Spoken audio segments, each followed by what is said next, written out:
ಶವ ಹೂತಿಟ್ಟಿರೋದ್ರ ಬಗ್ಗೆ ಶವ ಹೂತಿಟ್ಟ ಜಾಗವನ್ನ ತೋರಿಸ್ತೀನಿ ಅಂತ ಏನು ಹೇಳಿಕೆಯನ್ನ ಕೊಟ್ಟಿದ್ದ ಆ ಅನಾಮಧೇಯ ವ್ಯಕ್ತಿ ಇದ್ದಾನೆ. ಆತನ ಬಗ್ಗೆ ಧರ್ಮಸ್ಥಳದವರು ಆಕ್ರೋಶವನ್ನ ವ್ಯಕ್ತಪಡಿಸ್ತಾ ಇದ್ದಾರೆ. ನಿಗೂಢ ವ್ಯಕ್ತಿಯ ವಿರುದ್ಧ ಧರ್ಮಸ್ಥಳ ನಿವಾಸಿಗಳು ಆಕ್ರೋಶವನ್ನ ವ್ಯಕ್ತಪಡಿಸ್ತಾ ಇದ್ದಾರೆ.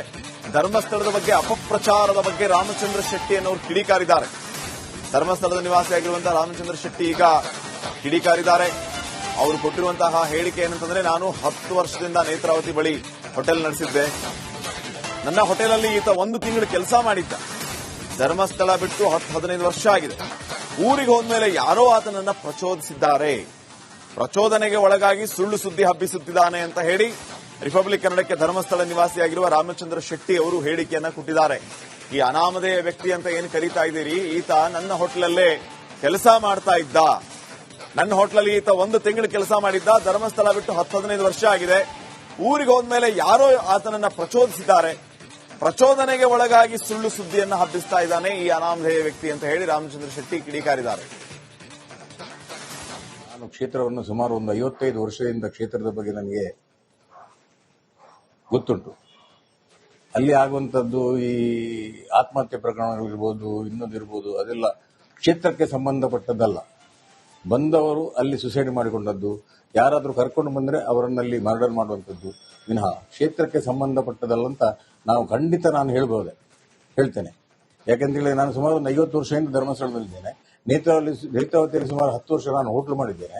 ಅವಾಗ ಯಾರು ಈ ದೂರುದಾರ ಇದ್ದಾನೆ ಅನಾಮಿಕ, ಅವ ನಮ್ಮ ಹತ್ರ ಸಹ ದುಡ್ಡು ತಗೊಂಡಿದ್ದಾರೆ.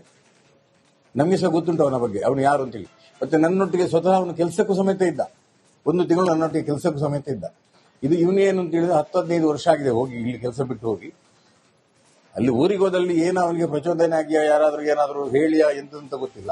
ಕ್ಷೇತ್ರದ ಬಗ್ಗೆ ಬೇಡದ್ದನ್ನೆಲ್ಲ ಹೇಳಿ ಸುಮಾರು ನಾನು 400-500 ಜನ ಕೂತಿದ್ದೇನೆ ಅಂತ ಹೇಳಿ ಸುಳ್ಳು ಸುದ್ದಿಯನ್ನು ಹಬ್ಬಿಸಿ ಈಗ ಕ್ಷೇತ್ರಕ್ಕೆ ಅಪಮಾನ ಆಗುವಂತಹ ಮಾತುಗಳನ್ನು ಆಡಿ ಕ್ಷೇತ್ರಕ್ಕೆ ಪೂಜ್ಯರ ಕುಟುಂಬಕ್ಕೆಲ್ಲ ಬೇಡದ್ದನ್ನೆಲ್ಲ ಮಾತಾಡಿ ಈ ಮಾತುಗಳನ್ನೆಲ್ಲ ನಿಲ್ಲಿಸಬೇಕು, ಎಲ್ರಿಗೂ ಸದ್ಬುದ್ಧಿ ಕೊಡಬೇಕು ಅಂತ ನಾವು ಮಂಜಪ್ಪ ಸ್ವಾಮಿ ಮತ್ತು ಜನಾರ್ದನ ಸ್ವಾಮಿಯಲ್ಲಿ ಪ್ರಾರ್ಥನೆ ಮಾಡ್ತೇವೆ. ನಾನು ಕ್ಷೇತ್ರವನ್ನು ಸುಮಾರು ಒಂದು 55 ವರ್ಷದಿಂದ ಕ್ಷೇತ್ರದ ಬಗ್ಗೆ ನನಗೆ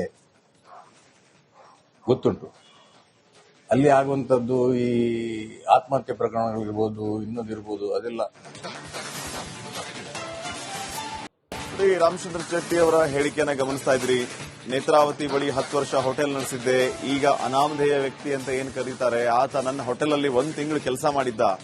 ಧರ್ಮಸ್ಥಳ ಬಿಟ್ಟು 10-15 ವರ್ಷ ಆಯ್ತು ಈತ ಹೋದ ಬೇರೆ ಊರಿಗೆ ಹೋದ್ಮೇಲೆ ಈತನನ್ನ ಯಾರೋ ಪ್ರಚೋದನೆ ಮಾಡಿದ್ದಾರೆ.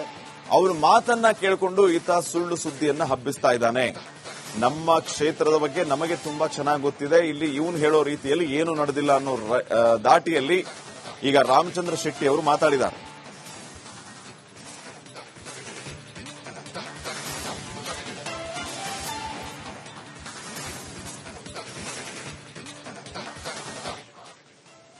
ಗೊತ್ತುಂಟು. ಅಲ್ಲಿ ಆಗುವಂತದ್ದು ಈ ಆತ್ಮಹತ್ಯೆ ಪ್ರಕರಣಗಳಿರ್ಬೋದು, ಇನ್ನೊಂದಿರ್ಬೋದು, ಅದೆಲ್ಲ ಕ್ಷೇತ್ರಕ್ಕೆ ಸಂಬಂಧಪಟ್ಟದ್ದಲ್ಲ. ಬಂದವರು ಅಲ್ಲಿ ಸುಸೈಡ್ ಮಾಡಿಕೊಂಡದ್ದು, ಯಾರಾದರೂ ಕರ್ಕೊಂಡು ಬಂದ್ರೆ ಅವರನ್ನಲ್ಲಿ ಮರ್ಡರ್ ಮಾಡುವಂಥದ್ದು ವಿನಃ ಕ್ಷೇತ್ರಕ್ಕೆ ಸಂಬಂಧಪಟ್ಟದಲ್ಲ ಅಂತ ನಾನು ಹೇಳ್ತೇನೆ. ಯಾಕೆಂತೇಳಿ ನಾನು ಸುಮಾರು ಒಂದು 50 ವರ್ಷದಿಂದ ಧರ್ಮಸ್ಥಳದಲ್ಲಿದ್ದೇನೆ. ನೇತ್ರಾವತಿಯಲ್ಲಿ ಸುಮಾರು 10 ವರ್ಷ ನಾನು ಹೋಟ್ಲು ಮಾಡಿದ್ದೇನೆ. ಅವಾಗ ಯಾರು ಈ ದೂರುದಾರ ಇದ್ದಾನೆ ಅನಾಮಿಕ, ಅವ ನಮ್ಮ ಹತ್ರ ಸಹ ದುಡ್ಡು ತಗೊಂಡಿದ್ದಾರೆ. ನಮಗೆ ಸಹ ಗೊತ್ತುಂಟು ಅವನ ಬಗ್ಗೆ, ಅವನು ಯಾರು ಅಂತೇಳಿ. ಮತ್ತೆ ನನ್ನೊಟ್ಟಿಗೆ ಸ್ವತಃ ಅವನು ಕೆಲಸಕ್ಕೂ ಸಮೇತ ಇದ್ದ. 1 ತಿಂಗಳು ನನ್ನೊಟ್ಟಿಗೆ ಕೆಲಸಕ್ಕೂ ಸಮೇತ ಇದ್ದ. ಇದು ಇವನು ಏನು ಅಂತ ಹೇಳಿದ್ರೆ 10-15 ವರ್ಷ ಆಗಿದೆ ಹೋಗಿ, ಇಲ್ಲಿ ಕೆಲಸ ಬಿಟ್ಟು ಹೋಗಿ. ಅಲ್ಲಿ ಊರಿಗೆ ಹೋದಲ್ಲಿ ಏನೋ ಅವನಿಗೆ ಪ್ರಚೋದನೆ ಆಗಿಯಾ, ಯಾರಾದ್ರೂ ಏನಾದರೂ ಹೇಳಿಯಾ ಎಂತ ಗೊತ್ತಿಲ್ಲ. ಕ್ಷೇತ್ರದ ಬಗ್ಗೆ ಬೇಡದ್ದನ್ನೆಲ್ಲ ಹೇಳಿ ಸುಮಾರು ನಾನು 400-500 ಜನ ಕೂತಿದ್ದೇನೆ ಅಂತ ಹೇಳಿ ಸುಳ್ಳು ಸುದ್ದಿಯನ್ನು ಹಬ್ಬಿಸಿ ಈಗ ಕ್ಷೇತ್ರಕ್ಕೆ ಅಪಮಾನ ಆಗುವಂತಹ ಮಾತುಗಳನ್ನು ಆಡಿ ಕ್ಷೇತ್ರಕ್ಕೆ ಪೂಜ್ಯರ ಕುಟುಂಬಕ್ಕೆಲ್ಲ ಬೇಡದ್ದನ್ನೆಲ್ಲ ಮಾತಾಡಿ ಈ ಮಾತುಗಳನ್ನೆಲ್ಲ ನಿಲ್ಲಿಸಬೇಕು, ಎಲ್ರಿಗೂ ಸದ್ಬುದ್ಧಿ ಕೊಡಬೇಕು ಅಂತ ನಾವು ಶವ ಹೂತಿಟ್ಟಿರೋದ್ರ ಬಗ್ಗೆ ಶವ ಹೂತಿಟ್ಟ ಜಾಗವನ್ನ ತೋರಿಸ್ತೀನಿ ಅಂತ ಏನು ಹೇಳಿಕೆಯನ್ನ ಕೊಟ್ಟಿದ್ದ ಆ ಅನಾಮಧೇಯ ವ್ಯಕ್ತಿ ಇದ್ದಾನೆ. ಆತನ ಬಗ್ಗೆ ಧರ್ಮಸ್ಥಳದವರು ಆಕ್ರೋಶವನ್ನ ವ್ಯಕ್ತಪಡಿಸ್ತಾ ಇದ್ದಾರೆ. ನಿಗೂಢ ವ್ಯಕ್ತಿಯ ವಿರುದ್ಧ ಧರ್ಮಸ್ಥಳ ನಿವಾಸಿಗಳು ಆಕ್ರೋಶವನ್ನ ವ್ಯಕ್ತಪಡಿಸ್ತಾ ಇದ್ದಾರೆ. ಧರ್ಮಸ್ಥಳದ ಬಗ್ಗೆ ಅಪಪ್ರಚಾರದ ಬಗ್ಗೆ ರಾಮಚಂದ್ರ ಶೆಟ್ಟಿ ಅನ್ನೋರು ಕಿಡಿಕಾರಿದ್ದಾರೆ. ಧರ್ಮಸ್ಥಳದ ನಿವಾಸಿಯಾಗಿರುವಂತಹ ರಾಮಚಂದ್ರ ಶೆಟ್ಟಿ ಈಗ ಕಿಡಿಕಾರಿದ್ದಾರೆ. ಅವರು ಕೊಟ್ಟಿರುವಂತಹ ಹೇಳಿಕೆ ಏನಂತಂದ್ರೆ, ನಾನು 10 ವರ್ಷದಿಂದ ನೇತ್ರಾವತಿ ಬಳಿ ಹೋಟೆಲ್ ನಡೆಸಿದ್ದೆ. ನನ್ನ ಹೋಟೆಲಲ್ಲಿ ಈತ 1 ತಿಂಗಳು ಕೆಲಸ ಮಾಡಿದ್ದ. ಧರ್ಮಸ್ಥಳ ಬಿಟ್ಟು 10-15 ವರ್ಷ ಆಗಿದೆ. ಊರಿಗೆ ಹೋದ್ಮೇಲೆ ಯಾರೋ ಆತನನ್ನ ಪ್ರಚೋದಿಸಿದ್ದಾರೆ. ಪ್ರಚೋದನೆಗೆ ಒಳಗಾಗಿ ಸುಳ್ಳು ಸುದ್ದಿ ಹಬ್ಬಿಸುತ್ತಿದ್ದಾನೆ ಅಂತ ಹೇಳಿ ರಿಪಬ್ಲಿಕ್ ಕನ್ನಡಕ್ಕೆ ಧರ್ಮಸ್ಥಳ ನಿವಾಸಿಯಾಗಿರುವ ರಾಮಚಂದ್ರ ಶೆಟ್ಟಿ ಅವರು ಹೇಳಿಕೆಯನ್ನ ಕೊಟ್ಟಿದ್ದಾರೆ. ಈ ಅನಾಮಧೇಯ ವ್ಯಕ್ತಿ ಅಂತ ಏನ್ ಕರೀತಾ ಇದ್ದೀರಿ, ಈತ ನನ್ನ ಹೋಟೆಲಲ್ಲೇ ಕೆಲಸ ಮಾಡ್ತಾ ಇದ್ದ. ನನ್ನ ಹೋಟೆಲಲ್ಲಿ ಈತ 1 ತಿಂಗಳು ಕೆಲಸ ಮಾಡಿದ್ದ. ಧರ್ಮಸ್ಥಳ ಬಿಟ್ಟು 10-15 ವರ್ಷ ಆಗಿದೆ.